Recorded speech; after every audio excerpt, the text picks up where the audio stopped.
Shalom, haleluya. Tema pada hari ini atau pagi hari ini saudara-saudara, temanya gak cukup berat. Karena akan membicarakan perubahan hidup kita. Ya, kalau kita gak mau berubah, itu rasanya sulit dan rasanya itu berat saudara-saudara. Tapi walaupun bagaimana beratnya saudara-saudara, harus kita hadapi secara jantan. Yang setuju katakan amin. Ya, haleluya. Nah, saudaraku yang dikasihi oleh Tuhan, berbicara masalah kekristenan itu bukan hanya berbicara tentang keselamatan yang kita terima dari Tuhan Yesus Kristus. Ya, bukan hanya berbicara masalah keselamatan. Tetapi saudara-saudara, juga akan membicarakan bagaimana pertumbuhan rohani ya yang harus dipertanggungjawabkan.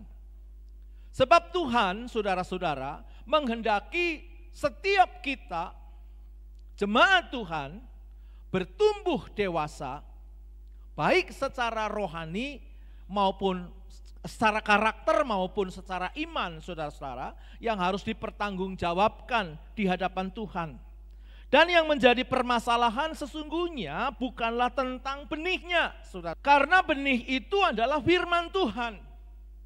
Benih itu adalah firman Tuhan yang datangnya dari Tuhan, pasti excellent. Yang setuju katakan? Amin. Ya dong, firman Tuhan itu sempurna. Firman Tuhan itu tidak pernah salah. Yang salah itu interpretasinya, yang salah itu mungkin tafsirannya, mungkin yang salah itu yang menjadi alatnya, saudara-saudara. Tetapi firman Tuhan, Bible, Alkitab itu tidak pernah bersalah. Ya. Nah, tetapi yang menjadi permasalahannya itu apa, saudara-saudara? Yaitu kondisi tanahnya. Semuanya akan bertumbuh. Ya, ada kualitas tanah yang dicatat di dalam Matius, saudara-saudara, yang dicatat di dalam Matius itu ada beberapa kualitas tanah. Yang pertama ada tanah yang baik, ya, yang menghasilkan 100 kali lipat. Ada tanah yang menghasilkan 60 kali lipat. Ada tanah yang menghasilkan 30 kali lipat. Semua tumbuh. Cuma kadarnya berbeda-beda. Ada yang 100, ada yang 60, ada yang 30. Semuanya tumbuh. Ya, karena dari benih yang sama. Bukan soal firman Tuhan yang didengar setiap hari di gereja, tetapi soalnya adalah kondisi hati yang ada di dalam diri kita. Nah, saudara-saudara yang dikasihi oleh Tuhan, hari-hari ini kita banyak ya diizinkan juga untuk menghadapi persoalan dan masalah, saudara-saudara. Bisa masalah kesehatan, bisa masalah ekonomi, masalah keuangan, masalah pekerjaan, masalah pasangan hidup, masalah anak-anak, dan masalah banyak hal. Ya, ada banyak. Tetapi saudara-saudara, persoalannya adalah, saudara, kita semua harus menjaga hati kita, jangan sampai hati kita itu dicemari. Nah, makanya di dalam Amsal pasal 4 ayat yang ke-23 mengatakan apa, saudara? Jagalah hati dengan segala kewaspadaan, karena dari situlah terpancar kehidupan. Ini ada satu nyanyian yang cukup dikritisi oleh beberapa hamba Tuhan, ya, supaya dikembalikan kepada hal yang alkitabiah. Tuhan, inilah yang ku mau, Kau menjaga hatiku. Sesuai nggak dengan Alkitab? Jagalah hatimu dengan segala kewaspadaan. Jadi Tuhan mau kita menjaga hati kita. Yang punya hati kan kita, saudara. Betul nggak? Yang punya hati kan kamu. Kok yang jagain Tuhan? Alkitabiah nggak? Harusnya diubah, saudara, lagu itu. Bukan ayatnya yang harus diubah, lagu itu yang diubah. Betul nggak? Tuhan inilah yang ku tahu, kau, ya, ku menjaga hatiku, kaunya diganti, ku menjaga hatiku. Jadi aku yang menjaga hatiku sendiri, saudara-saudara, betul nggak? Ya kan? Boleh banyak stimulus yang ada di luar sana, banyak hal-hal yang memicu, tetapi yang menjaga hati saya supaya berespon baik itu siapa, saudara? Orang lain? Bukan dong, betul nggak? Yang harus menjaga hati kita adalah kita sendiri. Saya mau respon baik, itu keputusan saya. Saya mau merespon jahat, itu keputusan saya. Saya mau diem, itu keputusan saya. Saya mau marah, itu keputusan saya. Sampai di sini, Bapak Ibu paham? Ya, jadi yang harus menjaga hati kita adalah kita sendiri. Jagalah hatimu dengan segala kewaspadaan.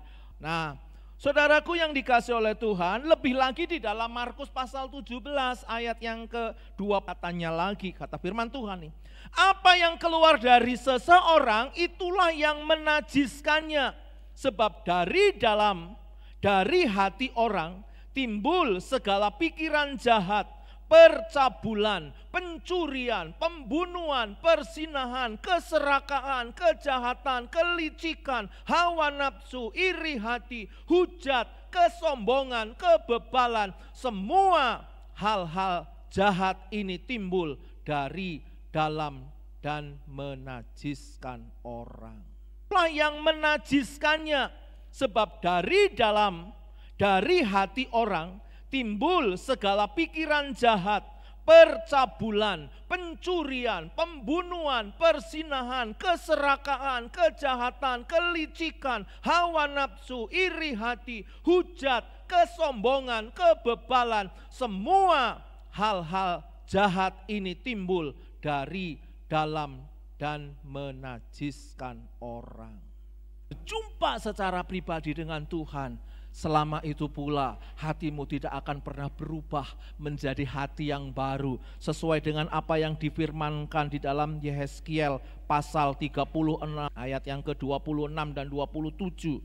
Saudaraku yang dikasih oleh Tuhan, kamu akan kuberikan hati yang baru dan roh yang baru di dalam batinmu, dan aku akan menjauhkan dari tubuhmu hati yang keras, dan kuberikan kepadamu hati yang taat.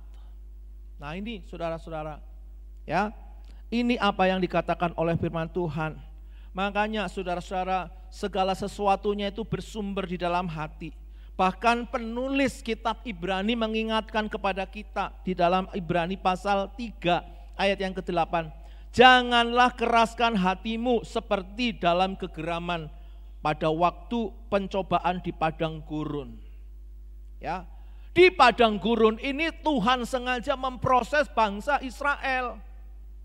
Ada banyak tragedi, ada banyak persoalan, ada banyak hal yang terjadi di padang gurun. Dan Tuhan mengingatkan bahwa padang gurun ini adalah merupakan gambaran proses kehidupan manusia. Ya, dengan maksud apa saudara? Tuhan mengizinkan itu terjadi dengan maksud merendahkan hati kita. Apakah engkau tetap berpaut kepada Tuhan? Haleluya. Di atas lagi diuji fisiknya, di bawah lagi digembleng roh dan hatinya, saudara-saudara, ya. Enggak apa-apa. Nanti kita adu sehat mana gitu saudara yang dikasih oleh Tuhan. Betul nggak? Iya. Latihan badani itu terbatas kata Rasul Paulus. Betul nggak? Latihan badani itu terbatas. Tetapi latihlah dirimu untuk beribadah karena mengandung janji untuk hari ini dan untuk masa yang akan datang. Setuju saudara? Setuju katakan amin. Iya dong saudara ya. Oke, mari kita lanjutkan lagi saudara-saudara ya. Jangan keraskan hati kita. Rasul Paulus dulu namanya Saulus. Ini bukan orang biasa saudara-saudara. Background sosial ya, background sosial kemasyarakatannya itu Rasul Paulus ini luar biasa. Dia seorang yang cerdik, dia seorang yang pandai, dia seorang yang berhikmat. Dia menekuni saudara-saudara, keilmuan Taurat itu luar biasa.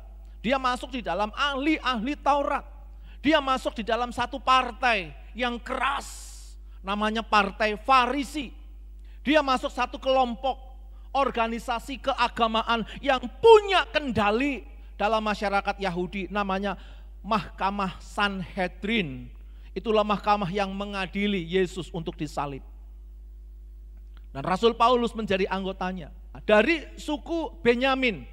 Suku Benyamin adalah suku yang dimana Tuhan mengambil dari suku Benyamin, keturunan suku Benyamin untuk menjadi raja Israel yang pertama. Ya, seorang raja yang dielu-elukan, seorang raja yang diharapkan oleh bangsa Israel dan raja yang pertama dari suku Benyamin. Gengsi, prestis, itu Rasul Paulus. Hatinya keras, hatinya kuat. Bagi siapapun pemberontak harus mati. Dia memegang kendali, memimpin, menyasar orang-orang yang percaya kepada Yesus waktu itu, saudara. Menganiaya orang-orang percaya, dan waktu itu belum Kristen, ya. Ada aniaya besar di Yerusalem, hatinya keras kepada sesuatu yang belum tentu benar. Ketika dalam satu perjalanan ke Damsyik, di perjalanan dia berjumpa dengan cahaya terang. Lalu dengan dalam cahaya itu pula dia berdialog, ya.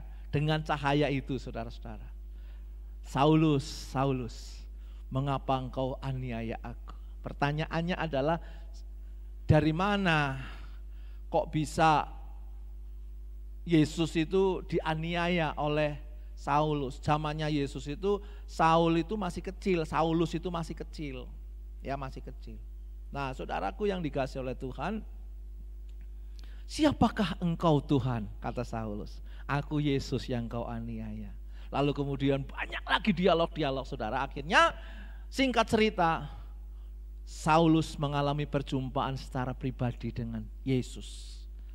Sejak saat itu, saudara, sampai dia akhirnya sembuh dan lain sebagainya, dia menjadi alat bagi Tuhan untuk kemuliaan namanya. Amin.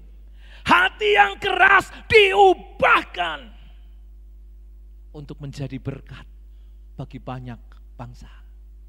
Sebagian besar, saudara-saudara, perjanjian baru itu ditulis oleh Paulus, yang kemudian dapat gelar Rasul Paulus. Saudaraku yang dikasihi oleh Tuhan, intinya adalah berjumpa dengan Tuhan Yesus secara pribadi. Maka persekutuan kita mencapai satu kualitas. Kualitas apa? Kualitas perubahan yang Tuhan mau. Amin. Nah, saudaraku yang dikasihi oleh Tuhan, hal yang kedua, saudara-saudara, namanya Zakeus. Bukan masalah pendeknya dia, tetapi kerinduan dia untuk berjumpa dengan sosok yang bernama Yesus. Itu yang menjadi catatan penting. kerinduan hatinya, rasa haus, rasa lapar. Itu yang menjadi pokok pembicaraan kita. Sehingga saudara, kerinduan Zakeus ini sampai dibela-belain, orang pendek, orang cebol, dia berusaha naik pohon, sampailah dia di atas. Seperti apa Yesus itu? Yesus dari bawah, Zakeus turun. Saya akan menumpang di rumahmu. Kerinduan hatinya, haus dan lapar akan perjumpaan dengan Yesus terpenuhi ketika Yesus masuk di dalam kehidupannya. Dan itulah awal saudara-saudara. Dia mengalami satu perubahan di dalam kehidupannya. Dia tinggalkan pekerjaannya. Apa yang sudah pernah dia lakukan, saudara-saudara. Mungkin pemerasan, ya, pengambilan secara paksa, dibalikin, saudara.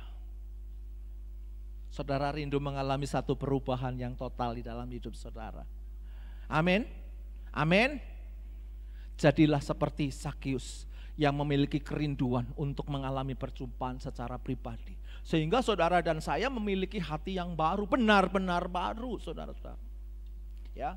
Dan yang ketiga contohnya adalah wanita Samaria. Bukan satu kebetulan saudara-saudara ketika cerita ini ada di dalam Alkitab. Ya. Saya melihat satu hal, ya. Di dalam kehidupan wanita Samaria ini, kalau dalam zaman sekarang ini wanita Samaria ini sering mungkin disebut dengan pelakor, pengganggu, ya, suami orang atau apalah itu singkatannya pelakor itu, saudara-saudara, ya. Nah, ini saudaraku yang dikasihi oleh Tuhan, bukan satu kebetulan ketika dia mengambil air di waktu siang hari, di waktu orang harusnya istirahat, di waktu orang harus benar-benar, saudara-saudara, tidak melakukan aktivitas karena di sana, saudara, itu panas. Ngambil air itu baiknya pagi hari atau sore hari. Tetapi kenapa wanita ini mengambilnya siang hari? Halo? Halo? Ada orang? Amin. Siang hari, saudara, orang lagi berteduh di rumah, dia datang. Dengan maksud situasinya sepi. Situasinya enggak ada orang. Kalau dia muncul di keramaian, dia menjadi pusat pergunjingan. Tuh. Lihat tuh, pelakor. Si pelakor lagi datang. Ya kan? Nah, apalagi kalau sudah jam seperti sekarang ini, zaman sekarang ini, saudara-saudara. Gosip apa sedikit gitu ya. Wah, di foto, cepret, di video, cepret. Langsung viral, ya kan? Nah, zaman itu pun juga sudah ada kasus-kasus semacam ini, saudara. Ya, ibu ini benar-benar menjadi sumber gosip yang paling sangat menarik mungkin, ya, sangat menarik waktu itu. Si pelakor. Tapi saudara, dia berjumpa dengan Yesus di sumur. Bukan dalam suasana KKR, bukan dalam suasana pujian yang mengangkat hati, saudara. Bukan dalam suasana yang luar biasa, tumpang tangan, tumpang kaki, tumpang semuanya, saudara. Bukan. Ngobrol secara pribadi. Berilah aku minum. Ih, orang Yahudi, masa minum dari bukan orang Yahudi sih, dan seterusnya, saudara. Sampai akhirnya ketemu titik yang diperbincangkan. Kalau kamu minum air ini, kamu niscaya akan haus lagi. Tetapi ketika kamu tahu dengan siapa kamu bicara. Saudaraku yang dikasihi oleh Tuhan, siapa yang bicara dengan wanita Samaria ini? Air kehidupan. Kamu tidak akan haus lagi. Kamu tidak akan haus lagi. Kamu tidak akan haus cinta. Kamu tidak akan haus harta. Kamu tidak akan haus kehormatan. Kamu tidak akan haus segala-galanya. Engkau akan dipuaskan. Seseorang yang mengalami perjumpaan dengan Yesus secara pribadi akan dipuaskan hidupnya. Yang setuju katakan amin. Rindukah saudara mengalami perjumpaan secara pribadi dengan Tuhan? Milikilah hal yang sama seperti 3 tokoh yang saya ceritakan hari ini. Memiliki kerinduan, kehausan. Ya, saudara-saudara. Nah, pertanyaan berikutnya adalah saudara, kenapa hati kok bisa keras? Tadi Rasul Paulus keras, ya, dan seterusnya. Saudara-saudara, ada beberapa penyebab. Mungkin yang pertama saudara-saudara, ya. Orang tersebut kecewa dengan Tuhan dan mengalami berbagai macam kegagalan, persoalan, tantangan, pergumulan. Nah, inilah yang membuat hati seseorang bisa menjadi keras. Kecewa, ya. Kecewa yang berkepanjangan, amarah, kecewa, lalu mungkin kepahitan di dalam hidupnya. Saudara-saudara, seseorang bisa saja menjadi keras hati. Ya, seperti telur ketika direbus. Rebusan itu adalah proses, saudara-saudara. Ketika direbus, ketika dalam proses, akhirnya menjadi keras seperti telur direbus. Tapi beda ketika kentang itu direbus. Kentang direbus, begitu keluar dari rebusan jadi kentang yang empuk, saudara. Ya, ketika kopi direbus, masuk ke dalam tempat panci perebusan ini saudara, yang keluar aroma yang sedap, yang luar biasa, yang sangat dinikmati oleh penikmat-penikmat kopi saudara-saudara.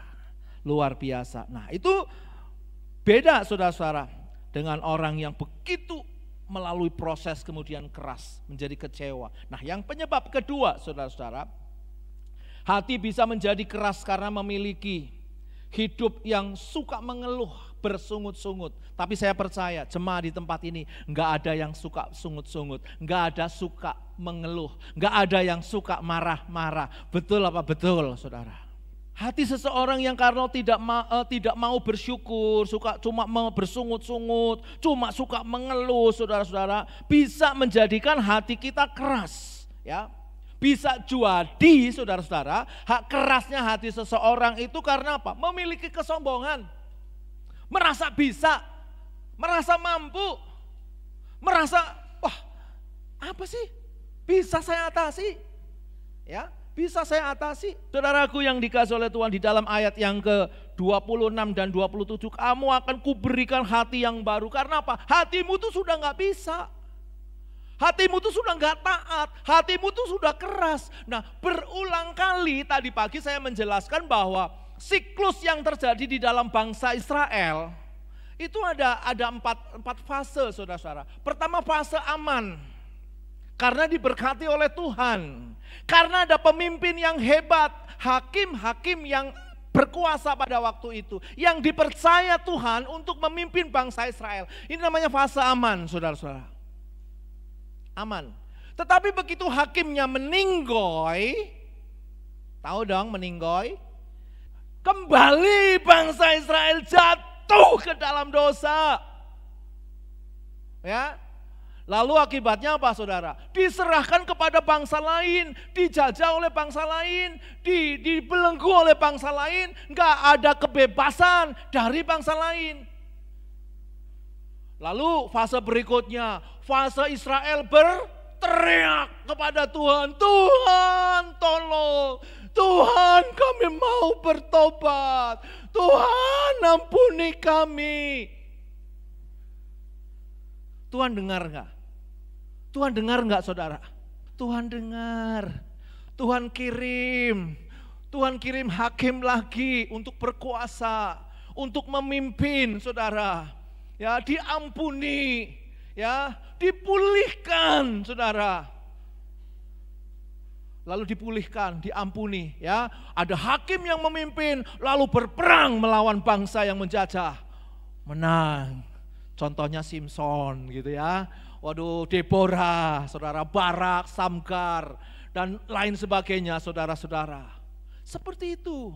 Lalu ketika ditolong oleh Tuhan, hakim itu masih hidup, nyaman lagi. Nah, terus berulang-ulang. Nah, saudaraku yang dikasih oleh Tuhan, kata Alkitab adalah berulang kali bangsa Israel ini jatuh di dalam dosa, diampuni, ditolong, ada mujizat, jatuh lagi di dalam dosa. Makanya hatinya keras, tengkuknya tegar. Hatinya menjauh sekalipun mulutnya beribadah dan memuji Tuhan, tetapi hatinya menjauh daripada Tuhan. Nah, itu sindiran-sindiran sudah disampaikan oleh para nabi-nabi untuk mengingatkan bangsa Israel. Sampai pada masa mereka sudah menduduki tanah Kanaan, pada masa raja yang berkuasa, Saul, Daud, Salomo, dan akhirnya anak Salomo, terjadilah perpecahan, terjadilah pendurhakaan, terjadilah pengkhianatan kepada Tuhan. Mereka masuk di dalam dosa lagi dan akhirnya dibuang di Babel, dibuang di Media Parsi. Saudara, karena apa? Hatinya keras. Hatinya gak mau diatur. Nah, itu gambaran buat jemaat Tuhan, saudara-saudara. Jadi jangan miliki hati yang keras, melainkan hati yang lembut, hati yang mau dibentuk oleh Tuhan. Yang setuju katakan amin. Ya saudara, ketika saudara dibentuk oleh Tuhan, saudara ada dua kemungkinan. Yang pertama, saudara diberkati secara finansial, secara keuangan, secara hal-hal yang jasmani, saudara diberkati oleh Tuhan. Hal yang kedua, kalau saudara tidak diberkati dalam hal-hal yang jasmani ini tadi, saudara diberkati secara rohani menjadi orang yang tahan, saudara menjadi orang yang kuat, saudara menjadi orang yang cakap untuk menanggung segala perkara. Amin. Dan Tuhan tidak pernah meninggalkan barang sedetik pun dalam hidup kita. Ya, Tuhan tidak meninggalkan hidup kita. Dia selalu menyertai. Nah, saudara-saudaraku yang dikasih oleh Tuhan, mengapa kita harus memiliki hati yang baru? Saudara-saudara, yang pertama, agar nama Tuhan semakin dipermuliakan. Karena apa saudara? Karena hidup kita. Begitu kita menjadi orang yang taat, maka nama Tuhan yang dipermuliakan. Ketika kita taat, kita hidup di dalam kehendaknya, kita mengikuti apa yang menjadi arahannya, hidup kita akan berbuah dan nama Bapa di surga yang akan dimuliakan. Amin. Jika kita lebat berbuah, nama Bapa yang di surga yang akan dimuliakan. Nah, saudara, yang kedua, saudara-saudara, karena Tuhan mau kita orang yang memiliki hati yang taat. Nah, saudaraku, kita masih dapat dilembutkan, ya, masih dapat dilembutkan, membentuk hidup kita, membentuk hati kita. Di dalam Yeremia pasal 17 ayat yang ke-9 dikatakan betapa liciknya hati, lebih licik daripada segala sesuatu. Hatinya sudah membatu, siapakah yang dapat mengetahuinya? Hati itu bisa membatu loh. Ya, bisa membatu, bisa keras. Bisa membatu. Salah satu diantaranya jika secara fisikly membatu, Anda kena sirosis hati. Hatinya mengeras.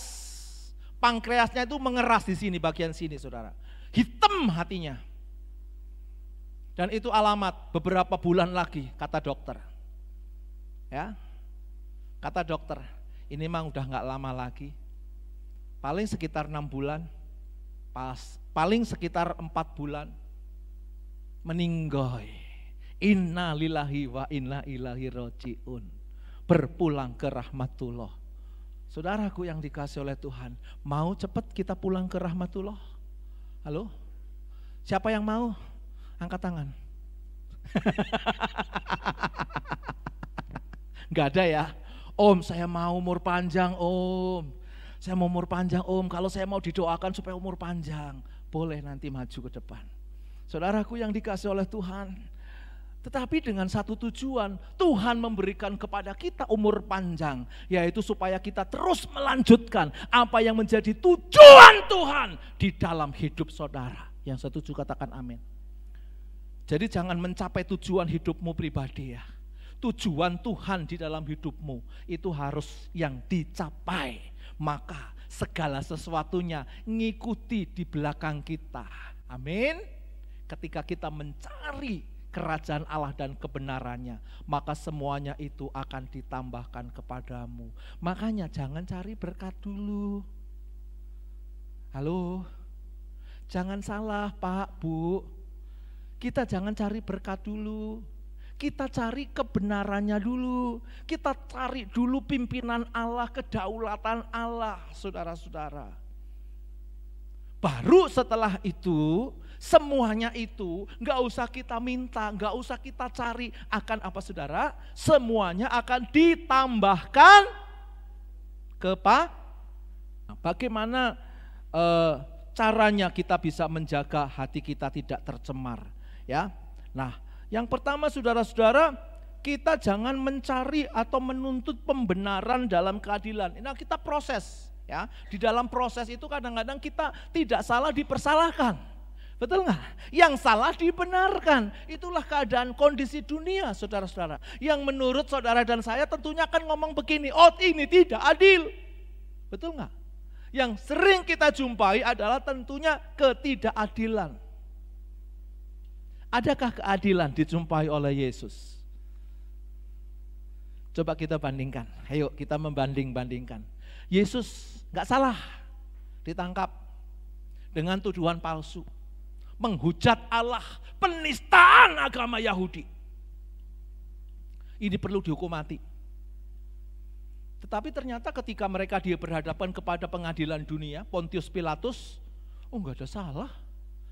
Mana? Nggak ada. Betul nggak saudara? Dibawa ke gubernur nggak ada saudara. Udah balikin lagi ke imam-imam agama.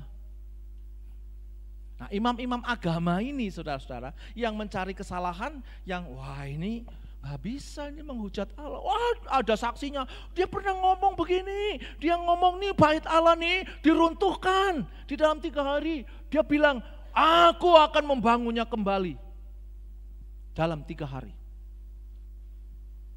Ada saksi-saksi saudara-saudara. Sampai akhirnya mereka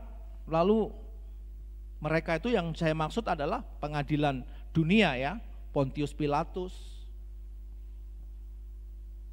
Gak ada salah. Cuci tangan. Silahkan, lu mau apain? Lalu diberhadapkan kepada penjahat. Tetapi yang dipilih justru penjahat. Salibkan dia, salibkan dia, salibkan dia. Singkat cerita, disalibkanlah Yesus. Ada keadilan? Gak ada. Kalau Tuhan kita aja diperlakukan tidak adil oleh dunia ini, jangan menuntut keadilan yang ada di dunia ini. Yang setuju katakan amin. Ya. Nah, saudaraku yang dikasih oleh Tuhan, supaya hati kita tidak tercemar. Kalau kita mengisinya dengan kayak begitu-begitu terus saudara-saudara, maka hati kita akan rusak, hati kita akan tercemar saudara-saudara. Nah, yang kedua, jangan pernah bernegosiasi atau berbantah-bantahan dengan Tuhan. Ketika Tuhan ngomong A, harus A yang dituruti. Ketika Tuhan ngomong B, ya B. Jangan Tuhan gabung aja lah A dan B gitu ya. Atau semua jawaban betul Tuhan. Ya kan maunya kita. Ya kan? Ketika diperhadapkan kepada multiple choice. Ya kan? Harus memilih gitu ya. Cap, cip, cup, kembang, kuncup. Yang ini aja deh. Ya, gak bisa saudara-saudara. Ya, jadi taat. Seperti Bapa kita, Abraham. Bapa orang taat. Bapa orang beriman, saudara-saudara. Imannya teruji. Sehingga Tuhan memberikan predikat ini profesornya. Ya, ini pakarnya. Saudaraku yang dikasih oleh Tuhan, apa yang saya sampaikan pagi hari ini di hadapan jemaat di tempat ini adalah memotivasi kita supaya kita menjadi jemaat yang dengar-dengaran akan firman Tuhan, mempunyai hati yang lembut, hati yang gampang dibentuk, hati yang gampang dinasehati, hati yang gampang diatur. Yang setuju katakan amin. Nah, itulah hati yang Tuhan mau, hati yang lembut. Karena apa? Ini adalah perbuatan Tuhan, saudara-saudara. Supaya hidup saudara dan saya terus memuliakan nama Tuhan. Ada amin? Haleluya, haleluya. Kiranya firman Tuhan pagi hari ini memberkati kita semua. Mari